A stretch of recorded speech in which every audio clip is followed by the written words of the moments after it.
Hey, this is World on Fire, where I read climate news so you don't have to. My name's Nicole. I just spilled water on my shirt. Let's do this.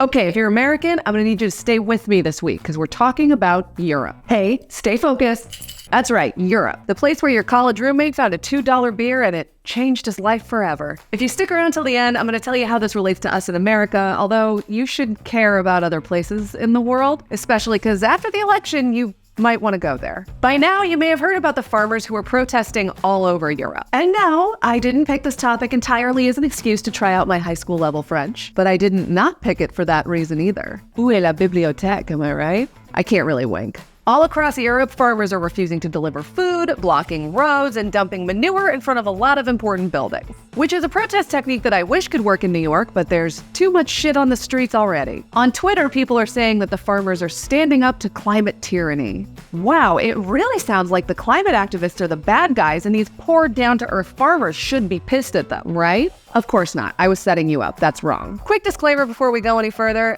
I'm not pretending to be an expert on any of this. The tagline for this show is that I read climate news so you don't have to, and that's exactly what I did. So I don't want to read any comments that are like, well, she didn't say anything about agissement incriminé or rappel de la loi. Because yeah, I don't know what those are. Everything I know about the French legal system is from Anatomy of a Fall. So unless somebody plays PIMP on a steel drum, I am lost. Mama! This video is going to be a lot like the Spark Notes for War and Peace. It's going to give you the broad strokes, but if you want the full thing, you need a lot of patience to read about the minutia of farming. Okay, let's get into this for real. What are these guys, and I assume some women, mad about? Basically, shit's hard. The farmers are arguing that they're being squeezed from all ends. They're making less money for growing the food that people eat, and yes, climate policies are part of that. Okay, well that does it. Climate activists bad. I guess I'm going to go ahead and shut down this channel. You know what? I wonder if I look into this even a little bit, if I'll be able to find some more info. Yes. As it turns out, the farmers have several grievances, and it's not really easy to explain because they kind of vary from country to country. But the bottom line is, farmers' profit margins have been roiled by a boom and bust not only in the prices their produce fetches, but also in production costs. Basically, some people are mad that cheap imports from Ukraine and other countries are pushing down the sales price of products, and other people are mad that the cost of producing those products has gone up, and some people are mad about both. And I imagine there's some people who just like to throw manure. And yes, there is a climate component to this. According to Grist, one thing in particular has united the protesters: the European Union's climate policies, which they view as out of touch and overbearing. That's right, out of touch and overbearing, much like a Jewish mother or a white CEO on Juneteenth. These environmental regulations include restrictions on fertilizer, which is a fossil fuel heavy product, cutting tax breaks on diesel, which is what powers most farm equipment, and leaving a certain percentage of farmland fallow so the farmers can't grow and sell products there. And yeah, those are definitely factors that make it harder for farmers to make a profit. Here's how I understand it. Costs go up. Product go down, money go less. I'm an economic genius. So it's easy to be sympathetic to the farmers, but very often sympathetic workers are used by wealthy interests to avoid meaningful climate action. It's kind of become the unofficial theme of my channel. They did it with union auto workers, they did it with Atlantic herring fishermen, and I will put links to both of my videos on those topics in the show notes, and now they're doing it again with European farmers. Like I said, every country's a little bit different, but let's take a look specifically at France, where farmers are angry largely over a plan to cut their tax breaks on diesel fuel, and where President Emmanuel Macron is known as the president of the rich. That's right, he's too rich for the country that invented the $40,000 purse. And Macron is called that because, among other things, he scaled back and abolished a couple taxes that would have impacted the very wealthy. And in the process, he surrendered billions of euros of revenue earmarked for social and climate policy. It's never bad to be part of the elite class in France. Historically, the consequences of being part of the French aristocracy are super chill. So taxes on the wealthy get cut, but the government still has to pay for stuff, and that money has to come from somewhere. So you start seeing things like eliminating tax breaks on diesel fuel, which on its surface makes sense. Diesel is a polluting fuel, these are climate measures, so you want to tax it in a way that disincentivizes people from buying it. But oops! There's another problem. European countries spent a long time pushing people to get diesel cars under the misguided belief that they were better for the environment, which we now know was a lie from the auto industry. The only clean diesel is Vin Diesel, and that guy is still pretty greasy. J'ai aucun ami.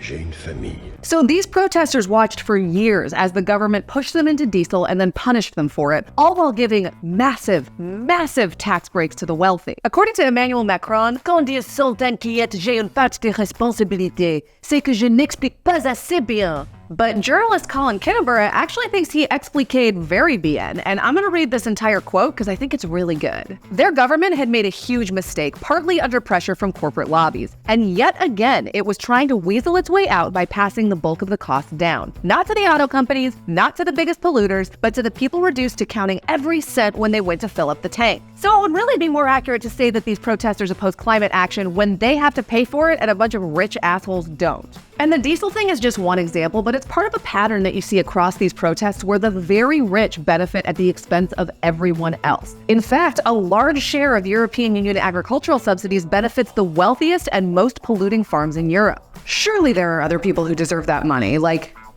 you know, actual farmers. Oh, and by the way, I'm not like blindly supporting the protesters here. One of the things about this movement is that it's sort of happening across the political spectrum. So you have some people who are earnestly class conscious, you have some people whose conservative beliefs I disagree with, but who are still generally mostly normal people, and then you have a bunch of insane racist conspiracy theorists. It's like watching Love is Blind. You think you're rooting for normal, sane people to find love, and then one of them calls herself a patriot, and it's like, oh no, now I'm rooting for a January 6th to find love. I can't win. I'm not saying that we have to agree with every European protester about everything. I'm saying that we have to learn lessons from this so that America's clean transition can be a little smoother. According to one expert on the situation in Europe, the key will likely involve investing billions of dollars to incentivize farmers to take up environmentally friendly growing practices and to ensure that they'll make a living, even if yields decline as a result of those changes. And believe it or not, America might finally have something to be proud of besides Beyonce. One example of a step in the right direction is the Inflation Reduction Act, which directed $20 billion to climate-smart farming and tens of billions of dollars more to spur the renewable energy transition. Of course, that doesn't mean that Biden's approval rating is like great in rural areas. Approval numbers like that put him just ahead of Dylan Mulvaney Bud Light partnerships and just behind Bud Light itself. And he should probably learn lessons from Europe if he wants to get those numbers up. I'm gonna pump those numbers up. Those are rookie numbers in this racket.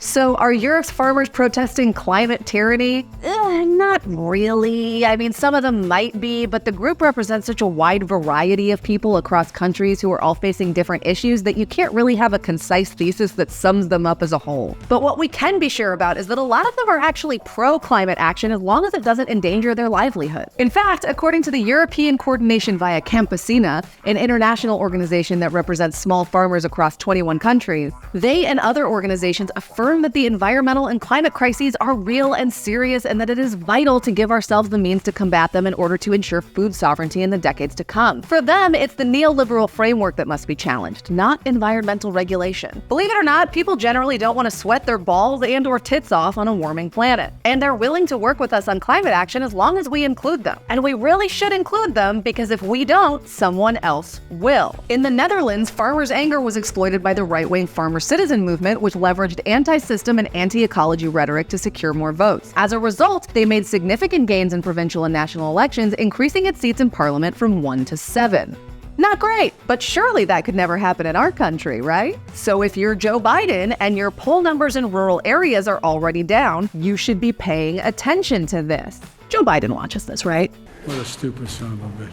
And in case it's not explicit enough, let this farmers group, the ECVC, explain it to you. Removing environmental regulations is a very risky choice because it does nothing to permanently solve the essential problem of dwindling farmers' income. So we can be sure that the farmers' protests will continue to escalate in coming years. That's bad news for Europe. And if America keeps getting caught up in these bullshit culture wars instead of taking care of people's material interests, it could be bad news for us too. Or I guess good news for anyone who wanted to smear poop on the walls of Congress but didn't have the chance on January 6th. Sarah Ann, looking at you.